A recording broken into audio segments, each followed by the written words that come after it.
বিশ্ব দর্পণে আপনাকে স্বাগত। আপনারা সকলেই নিশ্চয়ই আমেদাবাদ বিমানবন্দর সম্পর্কে জানেন, যা সর্দার বল্লভভাই প্যাটেল আন্তর্জাতিক বিমানবন্দর নামে পরিচিত। বিমানবন্দরের ঠিক পাশেই একটি বড় দুর্ঘটনা ঘটেছে। 242 জন যাত্রী বহনকারী এয়ার ইন্ডিয়ার একটি বিমান টেক অফ করার পরই বিধ্বস্ত হয়েছে।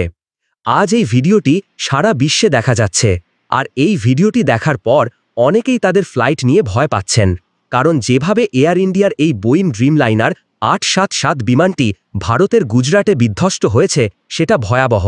যে দৃশ্যগুলো সামনে এসেছে তা পুরস্থিত মানুষের পক্ষে দেখা সম্ভব নয়। বিমানটি আহমেদাবাদের সর্দার বল্লভভাই প্যাটেল আন্তর্জাতিক বিমানবন্দর থেকে লন্ডনের গ্যাটউইক বিমানবন্দরে যাচ্ছিল। যখন কোনো বড় বিমান আন্তর্জাতিক যাত্রায় যায় তখন প্রচুর জ্বালানি বহন করতে হয়। এই ধরনের একটি বিমান দুর্ঘটনায় পড়লে প্রচুর অতিরিক্ত জ্বালানি থাকার কারণে যে বিস্ফোরণ ঘটে তা আরও বেদনাদায়ক। কেউ বুঝতে পারছে না হঠাৎ কি হলো। এই বিমানটি অল্প দূরত্বে উড়ে যাওয়ার পর বিধ্বস্ত হল। দুর্ভাগ্যজনক বিষয় হল এই বিমানটিতে মোট 242 জন যাত্রী ছিলেন, যারা বিভিন্ন দেশের বাসিন্দা ছিলেন। আপনি যদি এয়ার ইন্ডিয়ার টুইটার পেজটি দেখেন, আজ সব কিছুই কালো করে দেওয়া হয়েছে। প্রোফাইল ছবি, ব্যানার সব কিছুই কালো, কারণ এটি একটি বড় দুর্ঘটনা।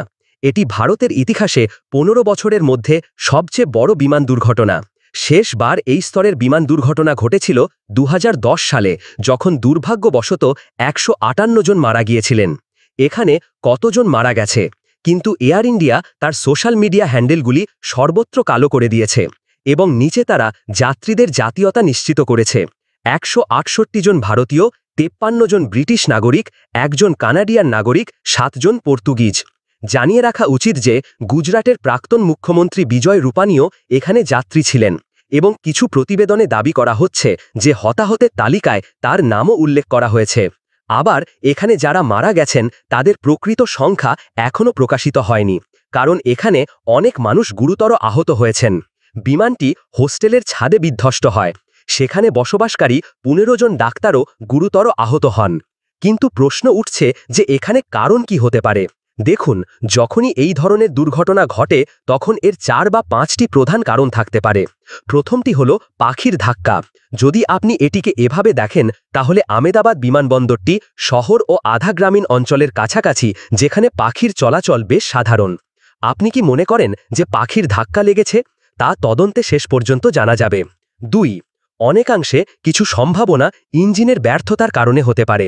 যান্ত্রিক এবং প্রযুক্তিগত ত্রুটি রয়েছে, কারণ এই বিমানটি উড়ানের সাথে সাথে এটি একটি নির্দিষ্ট স্থানে পৌঁছতে পারেনি এবং এটি তৎক্ষণাৎ বিধ্বস্ত হয়েছে। কোনো প্রযুক্তিগত ত্রুটি থাকতে পারে, যার কারণে অ্যাটিটিউড লস খুব দ্রুত ঘটে এবং এটি তৎক্ষণাৎ বিধ্বস্ত হয়। 3. যতদূর প্রশ্ন হল পাইলটের কোনো ত্রুটি থাকতে পারে কিনা, এখনই কিছু বলা সম্ভব নয়। আমি যা পড়েছিলাম তাতে বলা হচ্ছে যে মূল পাইলটের 8200 ঘন্টা বিমান চালানোর অভিজ্ঞতা ছিল, যা অনেক বেশি। তাই মনে হচ্ছে না যে এমন কোনো পাইলট ছিলেন যার কারণে কোনো ক্ষতি হতে পারে। হয়তো কোনো কারিগরি ত্রুটি ছিল। 4. আবহাওয়ার দিক থেকে বেশিরভাগ বিমান দুর্ঘটনা আবহাওয়ার কারণেও ঘটে।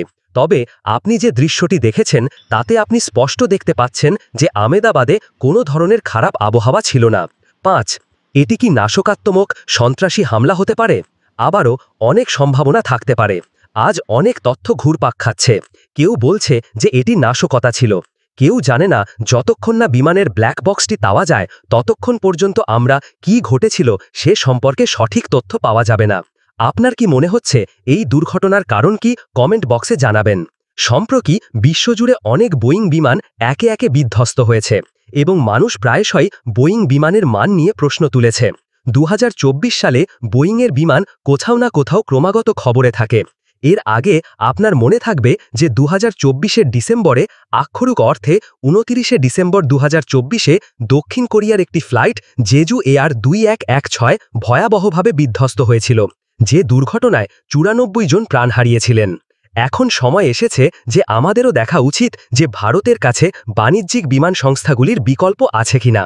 কারণ যদি আপনি এটি সম্পর্কে চিন্তা করেন, তাহলে আমরা আমাদের ফ্লাইটের জন্য পশ্চিমা বিশ্বের ওপর সম্পূর্ণ নির্ভরশীল। সমস্ত বিমান ইউরোপ বা মার্কিন যুক্তরাষ্ট্র থেকে আসে। আমাদের নিজেদের কোনো সংস্থা নেই যারা এই বিমানগুলি তৈরি করতে পারে। আমাদের মেক ইন ইন্ডিয়ার ওপর যথাযথভাবে মনোযোগ দেওয়া উচিত। আমাদের নিজেদের দেশে বিমান তৈরি করা উচিত। আমাদের এমন কোম্পানি থাকা উচিত যেখানে আমরা তাদের বিমানের মানদণ্ডের জন্য জবাবদিহি করতে পারি।